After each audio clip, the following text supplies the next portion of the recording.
सेवा ही मेरी पहचान, शंकर सोनेजा। सेवा ही जिनकी पहचान, वो हैं शंकर सोनेजा। फ्री मालेगांव का काढ़ा, फ्री जोड़ों के दर्द का तेल, फ्री नसों के दर्द से छुटकारा पाने की पीने की दवा। सेवा का लाभ उठाइए, सदैव आपकी सेवा के लिए हाजिर रहते हैं शंकर सोनेजा। अॼुकल्ह असांजे सिंधी समाज में रिश्ता ठहण ॾुखिया ऐं ठहण सवला थी विया आहिनि। इन करे रिश्तो.com पंहिंजे मेंबर्स जे लाइ शुरू करे रहियो आहे एक्सपर्ट्स काउंसलर्स जे द्वारा प्री मैरिज काउंसलिंग, मतलब एंगेजमेंट खां पोइ ऐं शादीअ खां पहिरियों। त अचो शादीअ खां पहिरियों अची प्री मैरिज काउंसलिंग जो फ़ाइदो वठो। नमस्कार, मैं राजेश दलवानी, आप देख रहे हैं उल्लास लाइन बुलेटिन। अबे ठीक नहीं है ना, इसके लिए इतना बड़ा पोस्ट भी ना, वो समझ के डाला। विधानसभा चुनाव को लेकर उल्लासनगर शहर में रविवार को महायुति के सभी घटक पक्ष बीजेपी, शिवसेना, राष्ट्रवादी कांग्रेस, आरपीआई और इतर पक्षों के कार्यकर्ताओं के लिए एक आरावा बैठक का आयोजन किया गया था, जहां कल उल्लासनगर बीजेपी अध्यक्ष प्रदीप रामचंदानी द्वारा एक आयोजित कार्यक्रम के दौरान मुख्यमंत्री का जिक्र करते हुए एक विधान किया था। जिसको गद्दार कहा जाता है वो मुख्यमंत्री बन जाता है, इसीलिए राजनीति का जो परिदृश्य है वो बदला है। जिनको हम कल गद्दार कह रहे थे, आज वो हमारे पार्टी में शामिल हो रहे हैं, उन्हें हम खुददार बोल रहे हैं। आपने सुना बीजेपी अध्यक्ष के इसी विधान को लेकर शिवसेना आक्रामक है और आज टाउन हॉल में हुई महायुति के कार्यकर्ताओं के लिए आयोजित अड़ावा बैठक का शिवसेना ने बायकॉट कर दिया। तो वहीं अड़ावा बैठक में पहुंचे बीजेपी नेता व कैबिनेट मंत्री रविंद्र चौहान ने भी मंच से बीजेपी अध्यक्ष के विधान पर अपनी दिलगिरी व्यक्त की है। एक छोटा कार्यकर्ता म्हणून आणि आपला एक सहकारी म्हणून एवढीच विनंती करणार आहे की ही निवडणूक तुम्हाला सर्वांसाठी अत्यंत महत्त्वाची निवडणूक आहे। या निवडणुकीमध्ये प्रत्येक कार्यकर्त्याने आणि प्रत्येक पदाधिकाऱ्याने एक गोष्ट लक्षात घेतली पाहिजे,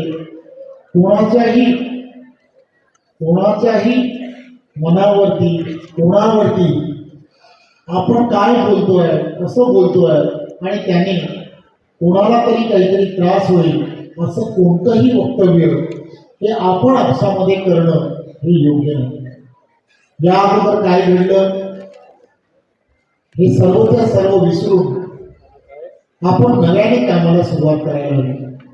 मी माझ्या वतीने आणि माझ्या पक्षाच्या वतीने मी एवढंच सांगतो, जर माझ्या पदाधिकाऱ्यांकडून काही चूक झाली असेल तर मी स्वतः आपली सर्वांच्या वतीने मी दिलगिरी व्यक्त करतो।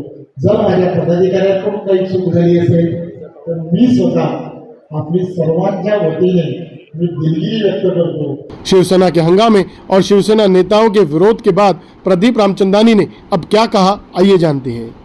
प्रदीप जी, आज टाउन हॉल में बीजेपी, शिवसेना, राष्ट्रवादी महायुति की तरफ से एक अड़ावा कार्यकर्ताओं की अड़ावा बैठक का आयोजन किया गया था, जहाँ देखा गया कि शिवसेना की तरफ से, शिवसेना के नेताओं की तरफ से कुछ हंगामा किया गया, आपके खिलाफ नारेबाजी की गई। तो अब वो मामला क्या है? देखिए, मेरा ऐसा मानना है कि आदरणीय मुख्यमंत्री एकनाथ शिंदे एक इतिहास में युग पुरुष कहलाए जाएंगे, क्योंकि उन्होंने जो हिंदुत्व की सरकार, जो जनमत महाराष्ट्र सरकार ने हिंदुत्व सरकार को बनाने के लिए दिया था, उस सरकार को बनाने के लिए उन्होंने बहुत बड़ा उठाव किया और उस उठाव में हो सकता था कि उनका राजनीतिक कैरियर पूरा खराब हो जाता था, लेकिन उन्होंने हिंदुत्व के लिए किया और पूरी तरह से सफल रहे और उसकी वजह से 2.5 वर्षों से हिंदुत्व की सरकार रही है। कल का जो विषय यहाँ पर, यहाँ के जो स्थानीय शिव सैनिक हैं, उनको ऐसा लगता है कि मेरी एक स्टेटमेंट से, जिसका कतई मात्र उनके भावनाओं को दुख नहीं पहुंचाना था, लेकिन इसके अर्थ का अनर्थ हुआ है। अगर मेरे विधान से उनको कहीं तकलीफ पहुंची है तो मैं अपने हृदय से आदरणीय एकनाथ शिंदे साहब और सभी शिव सैनिक जितने भी हैं उनके लिए मैं दिलगिरी व्यक्त करता हूं और मैं ये चाहता हूं कि यह जो समय है चुनाव का समय है और शिव सैनिकों और शिव सैनिक और भारतीय जनता पार्टी और राष्ट्रवादी कांग्रेस सारे महायुति के लोग मिलकर चुनाव लड़ेंगे और फिर महाराष्ट्र में हिंदुत्व के विचारों वाली सरकार लाएंगे। जिस तरह से दिल्ली में नरेंद्र मोदी की सरकार है, यहां महायुति की सरकार होगी। तो मैं एक बार फिर से अपनी तरफ से सभी शिव सैनिकों की, अगर उनकी भावना दुखी है तो मैं दिलगिरी व्यक्त करता हूं। प्रदीप जी, देखा गया कि आपके राजीनामे को लेकर भी चर्चा हुई कि हम रविंद्र चौहान साहब से आपकी शिकायत करेंगे, जो चौहान साहब भी आए हुए थे, तो यह अभी चौहान साहब का क्या कहना था?